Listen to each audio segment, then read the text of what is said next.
us in our worship service. This is the first Sunday of September, and although we might say that it's still 4 months to go until Christmas, in the Philippines, Christmas has already started. If you are in the Philippines right now, early morning kanina, if you switch on your radio, AM radio or FM radio, nagsimula na yung Christmas carol sa mga radio stations. But praise the Lord that we are here today, and we are just grateful to Him for sustaining us throughout the week. And this morning we are here to say thank you to Him for His goodness in our lives. Today we will begin another mini-series. We had been considering this verse throughout the year. This is our verse for the year, and it is our desire to know more of God. And starting today, we will be looking at this mini-series, Know God, Know Compassion. And we would want to learn more about the compassionate God because we are praying and preparing for September 18. On September 18, we will go out to share the gospel to people around us, and we would want them to know more of the compassionate God. But before we would be able to share about Him, how compassionate He is, kailangan malaman natin personally the compassion of God. Because we can only share what we have. Kung hindi natin alam how compassionate God is, then the message of the gospel will be detached from the compassion of God that we want to share with people around us. So, be considering this. Pray first. The God of compassion, dear Father, that is a question that all of us should be able to answer in our hearts. The word compassion comes from the Latin word compati, which means to suffer with. And the idea, dearly beloved, is not just that we see the struggle of people around us, but we feel them. And we address those struggles that they are going through. The Hebrew word for compassion is rakamim. And you may notice the suffix im that makes it plural. Ang ibig sabihin po niyan is bowels. Sometimes in the Word of God, we read the phrase bowels of mercy. And that pertains ito sa sensitive body part natin, very sensitive. Kahit jokingly tusukin yung tiyan natin, nararamdaman natin, may sensitivity dito. And the idea is that compassion comes from this area. Sensitivity comes from this. Compassions, plural, ay galing po sa word na rakamim. And this, the idea of both the Latin and Hebrew words, they denote not only the emotional reality of the word, it also denotes the active part of it. Hindi lang yung mararamdaman mo towards a particular struggle existing in a person's life, but you have the willingness to address it by helping that person who is struggling. That is compassion. Now, it means not only that we recognize the reality of suffering, but also we become willing to take action sa pagtulong sa mga tao. Now, why is this necessary? Because come September 18, we will be going out. And we know that when we go out, we will be talking with people who are struggling. They may be struggling emotionally. maybe struggling financially. Wala naman siguro tayong maitulong sa kanila, primarily with regards to finances. Pero we hope and pray na maramdaman natin what they are going through, and we have the willingness to somehow help them in their struggles. Compassion, dearly beloved, is different from sympathy. When we say kasi we are being sympathetic, it comes from the idea na we feel the same way. But the difference between sympathy is that it is just merely the ability to relate with another person's struggles. Hindi kailangan na tutulong ka, you are just being sympathetic. And sometimes we use this expression, sis, relate ako dyan. And yet, the difference between sympathy and compassion has an action part in it. Being sympathetic is just saying, sis, I can relate with your struggle, God bless you. Being compassionate would mean, sis, I can relate with your struggle, how can I help you? Compassion, dearly beloved, is the ability to see another person's pain and you are willing to act on it.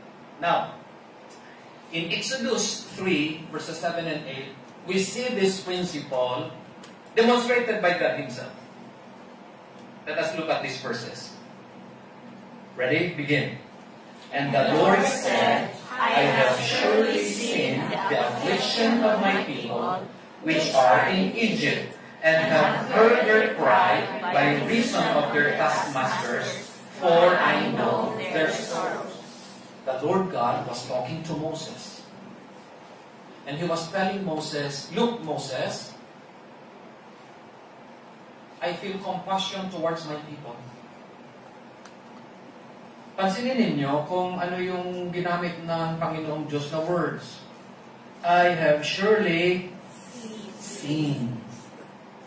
I saw the affliction of my people. Not only that, I have heard their cry. Not only that, I know their sorrows. God wants us to have that ability. To be able to see the pain, the struggle, to be able to hear the cries for help, to be able to know what they are going through. But it doesn't end with this. Look at verse 8. Sabi sa 8, and I am come down to what? To deliver. And that is the active part of compassion. Hindi lang na alam mo, hindi lang na nakita mo, hindi lang na narinig mo, but you are willing to help. I will put enmity, between thee and the woman. We may wonder, bakit takot yung mga babae sa ahas? Mostly. Totoo. Mga lalaki takot din, pero mas takot ang babae. Alam niyo bakit? God has placed a natural aversion in the hearts of women towards snakes.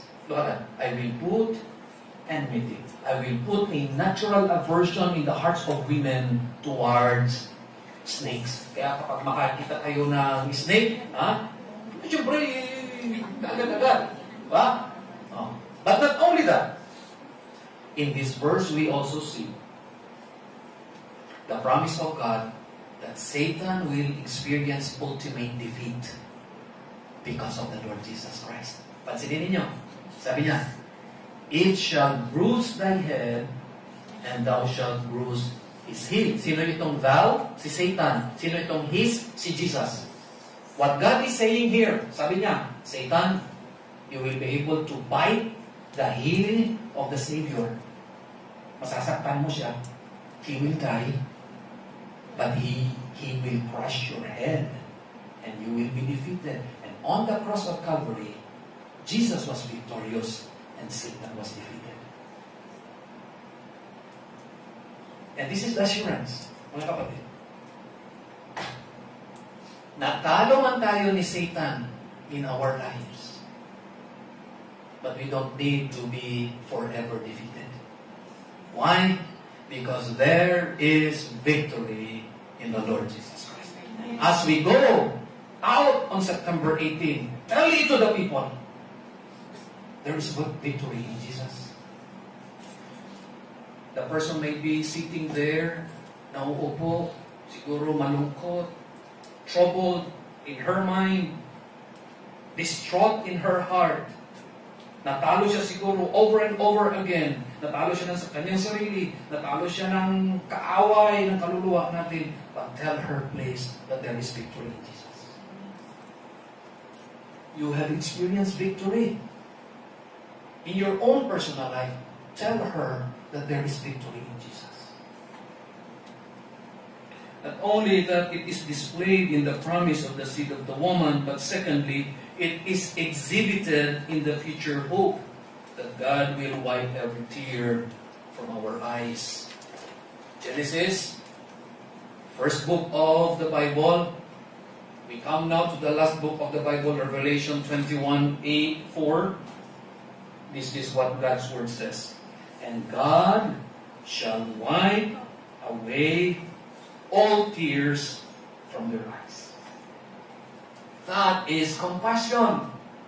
Imagine it. Imagine it. When we all get to heaven, lahat na nakatanggap kay Jesus Christ, lahat na may personal relationship with Him, when we all get to heaven, and when we see the new heaven and the new earth, ano ang promise? God shall wipe away all. Not some, all. Lahat ng luha natin, lahat ng luha ng tao, pupunasan ng Diyos someday. That is compassion. We are all familiar with tears. I did a simple research, ano ang iba-ibang klaseng luha. Interestingly, I found this. I shared this with you. There are tears of bereaved affection. When you lose a loved one, luluha ka, just like Mary and Martha. But in heaven, there will be no more tears of bereaved affection. There are tears of sympathy. Jeremiah shed tears. He was sympathetic to the people of Judah. Alam ni Jeremiah that in a few years, Judah will be captured by Babylon, at umiyak siya out of sympathy. And yet, in heaven, God will wipe away all tears. There are tears of persecuted innocence. And dearly beloved, friend, brothers and sisters, you may have experienced the tear of persecuted innocence. Siniraan ka. There were people who attacked you. There were people who assassinated your character at umiyak ka. Sa langit, wala nang luha. There are tears of contrition and repentance. David shed that kind of tear out of guilt. Alam niya nagkasala siya. But in heaven, God will wipe it all away. There are tears of yearning. Just like what Bartimaeus shed. He cried and he shouted, "O Son of David, heal me." And he was crying. Like Bartimaeus, he was yearning for healing. Alam natin ito, may mga pagkakataon umiiyak tayo. Even in the middle of the night, we were yearning, "Lord, please help my child, help my son, help my daughter to return." Naglayas. Please, pabalikin mo kami. We were yearning. We were yearning. You may be yearning for your husband. Panginoon, hindi ko alam bakit lang biglang lumamig yung pagmamahal niya sa akin. Please, ibalik mo. You were yearning. Don't you know, pagdating sa langit, God will wipe away those kinds of tears. And, ano ba? All that occasion the tears. Hindi lang yung luha mismo. Kung hindi, yung mga nag-trigger ng luha, aalisin din ng Diyos. Balikan natin yung verse. Death, nagbibigay ng luha. Sorrow, crying, pain, nagbibigay ng luha. Tatanggalin din ng Diyos yan when we all get together. And so tell people, September 18, we have a compassionate God who is willing to wipe away all tears. But here, in Exodus 34, the passage that we have read a while ago, we see also that compassion was revealed in the way God made Himself known. What happened in Exodus 34 was that the people of Israel disobeyed God. We remember the story in Exodus. God delivered them from the slavery out of Egypt. He brought them to the foot of Mount Sinai, and there He gave them His covenant. At ang bilin ng Diyos in Exodus 20, Thou shalt have no other gods before me. Do not create any graven image. Alam mo ba na nakakalungkot? 40 days after God gave His 10 commandments, the people of Israel committed a very serious sin. When God told them, do not worship any other gods, nagsamba pa rin sila. When God said, do not create any idol to take my place as your God, gumawa sila ng golden calf. And in the passage of Exodus 32, we see Moses pleading with God, God, please don't kill them. Paano pinakita ng Diyos ang kanyang compassion? God relented. Ano ibig sabihin? He was supposed to kill everybody because they sinned. Pero dahil nakiusap si Moses, God relented. Ipinagpaliban niya yung pagpatay. He became compassionate. Now, sabi ni Moses sa kanya, Lord, can you continue to bless them despite their sin? Sabi ng Diyos, yes, I will continue to bless them. That is compassion. Hindi lang na pinatawad ng Diyos, His blessing will continue. At ito yung request ni Moses. God, can I see your glory? Sabi ng Diyos sa kanya, you will not be able to bear my glory. Ikakamatay mo kung makikita mo yung glory ko. But this is what I will do. I will hide you in a cleft of a rock. Dadaan ako sa harap mo. You will not see my frontal glory. Ang makikita mo lang yung glory ko pagtalikod ko.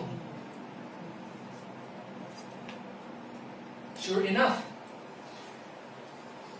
ang Panginoon ng bato na may konting konting packet para doon makatayo si Moses. And he was there, and suddenly the glory of God passed by. Hindi niya nakita yung front kasi mamamatay siya. But he was able to see the back part of God's glory. God, in His compassion, covered the face of Moses para hindi niya makita yung glory ng Panginoon. As He passed by, He covered the face of Moses para yung likod lang niya makita. And then after that, ipinakilala niya yung kanyang sarili. And verses 6 and 7 is part of God's introduction of Himself. When Moses asked God in Exodus 3, Lord, as I go to your people, they may ask me, sino ang nagpadala sa akin, what will I answer them? Sabi ng Diyos sa kanya, tell them, I am has sent you. Pero dito ipinakilala ng Diyos who He really is, kung anong kanyang pangalan. Look, kung anong kanyang pangalan. Yahweh, the Lord, the God of compassion and mercy. I am slow to anger and filled with unfailing love and faithfulness. I took this from the New Living Translation. That is how God introduced Himself. That is the name that God has given Moses. Moses, tell my people, I am the God of compassion and mercy. Napansin ninyo, nasa lahat ng mga attributes na nakasulat dito, He begins with compassion.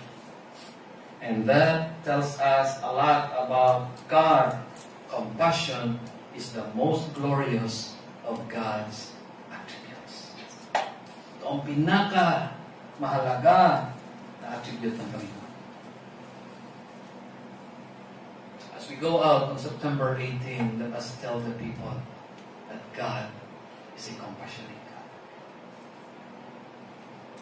Paano niya ipapakita? Paano niya ipinapakita ang kanyang compassion? Look, He is slow to anger. He is filled with unfailing love and faithfulness. But verse 7, very, very amazing. I lavish unfailing love to 1,000 generations. I forgive iniquity, rebellion, and sin. But I do not excuse the guilty. I lay the sins of the parents upon their children and grandchildren. The entire family is affected, even children in the 3rd and 4th generations. Look at this. While God is compassionate, and He is, willing to lavish unfailing love to 1,000 generations, willing to forgive iniquity and rebellion and sin. But to those who reject Him,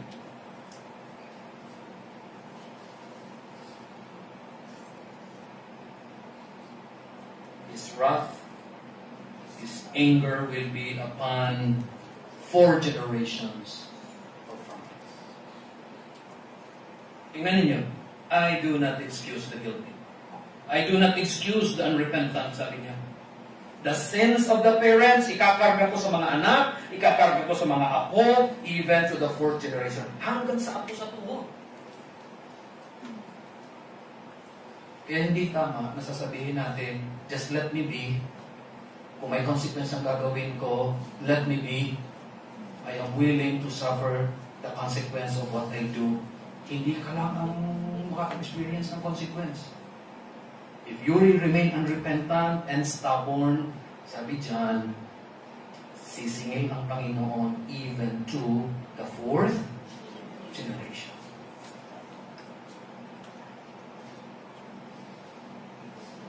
Pero ito yung maganda.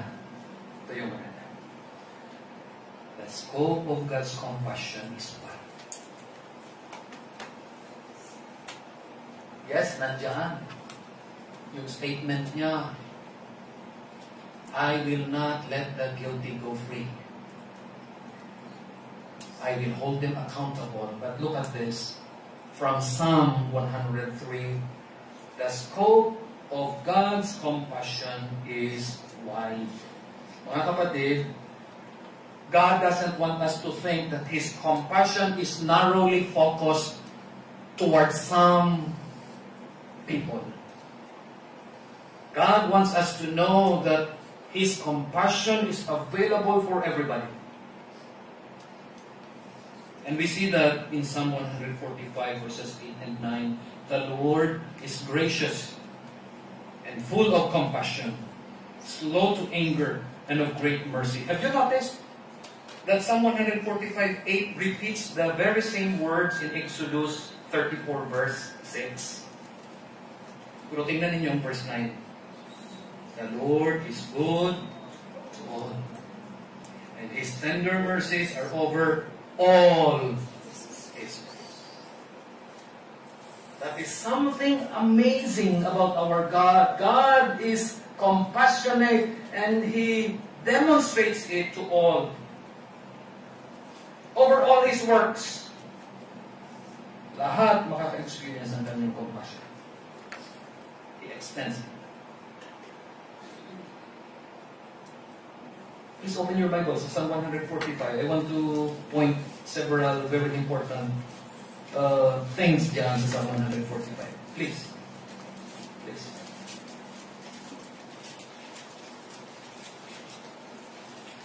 How does God show His compassion? You look at verse 14.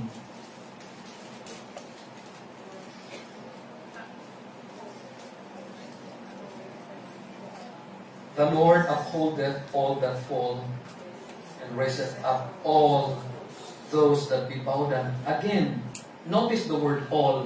Kung may marker ka, markahan mo.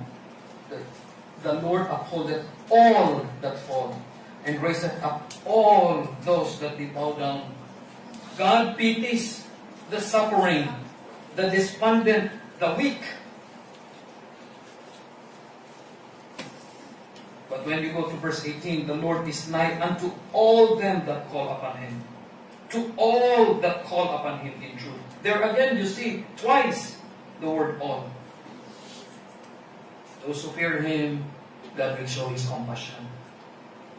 Verse 19, He will fulfill the desire of them that fear Him. He also will hear their cry and will save them. Those who love God, God will show Himself compassionate. Here, makikita natin mga kapatid, as we go out on September 18, remember, the people that we will encounter, they are yearning to experience the love of God. May they feel the love of God through us. May we be willing instruments to tell them that God shows compassion to those who suffer, to those who are weak, to everybody willing to receive the demonstration of God's compassion. He extends compassion. Letter B. God's compassion is experienced in the present. Even at this very moment, we experience His compassion. We go to Psalm 103 now. Kasi diyan, very clearly, kita natin ito. It says in verse 13, like as a father pitieth his children, so the Lord pitieth them that fear Him. For He knoweth our frame, He remembereth that we are dust. And right at this very moment, God shows His compassion. He shows compassion to you. He shows His compassion to everybody. But there is this condition. Napansin ninyo? To those who fear Him, the Lord becomes a father, and He will act as a compassionate father to them. Ibig sabihin, if these people would not reject God, God will show Himself as a compassionate father to them.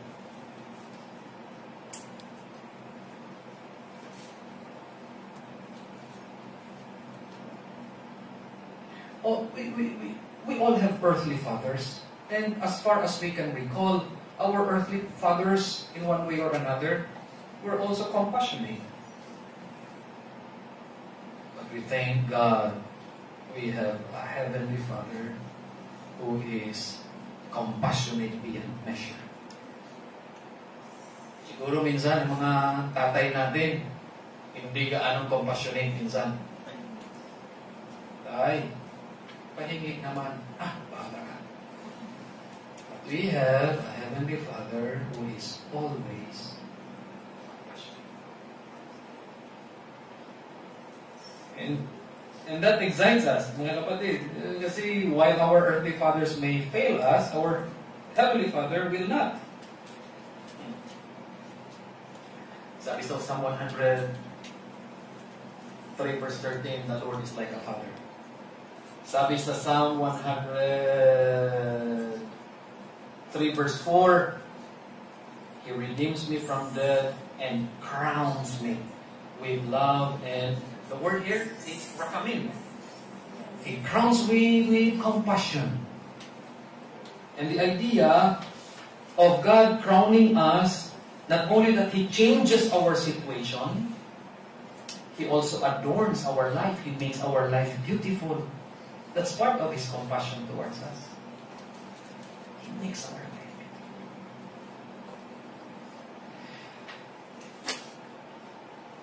last year when we went out during our evangelistic campaign. Kasama ko si Kim. Dito kami sa may likod nung lugar yan na mahaba dyan na nauupo. There was this Ilongga na nauupo doon. Mapula. Galing lang yung kaiiyak pa lang, galing pag-iyak, mapula siya, lasing. She was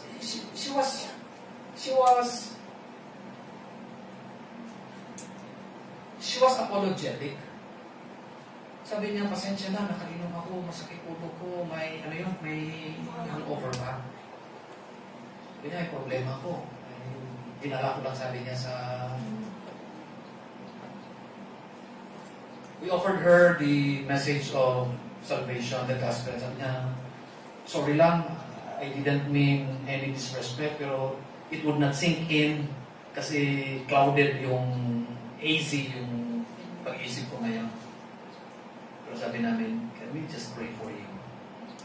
At pumayag siya. Even sa prayer, you can insert the message of the gospel. Even sa prayer.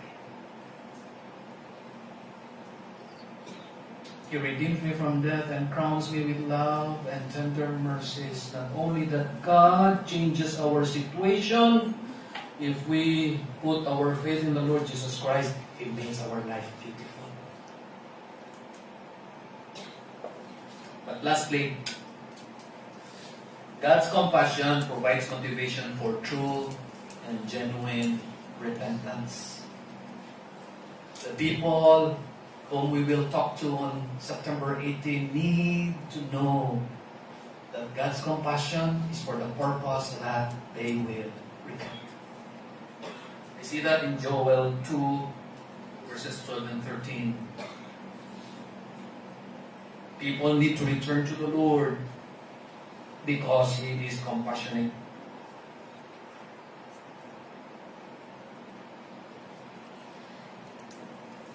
Sabi sa Romans 5, God shows His mercy so that people would repent. Let us look at Joel 2:12 and 13. That is why the Lord says, turn to me now while there is time. Give me your hearts. Come with fasting, weeping, and mourning. Don't tear your clothing in your grief, but tear your hearts instead. Return to the Lord your God, for He is merciful and compassionate, slow to get angry, and filled with unfailing love. He is eager to relent and love. That is how compassionate God is. And we need to tell people there is a second chance with God. If they will just repent, and if they will just come to God, turn to God, God will give them a second chance. We want to end this with two more verses and then we will end. Psalm 78 verses 37 and 38. Everybody, ready, go. They were not really committed to Him and they were unfaithful to His covenant, yet He is compassionate. He forgives sin and does not destroy. He often holds back His anger and does not stir up His fury. That is how compassionate God is. And we need to tell people about our compassionate God.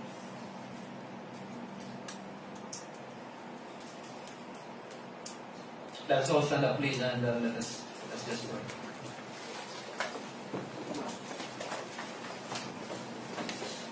Dear Father, we thank you for this introductory sermon on compassion. We need our eyes to be open about our compassionate God because we want to bring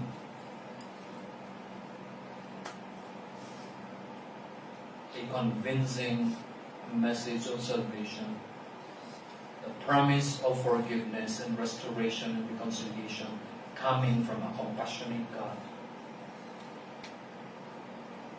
first of all, we must learn it ourselves. Dear God, help us. We want to reach out to people. We want to point them to you. But unless we are fully convinced that we have a compassionate God, we will be sharing a dry message of the gospel. Continue to work in our hearts.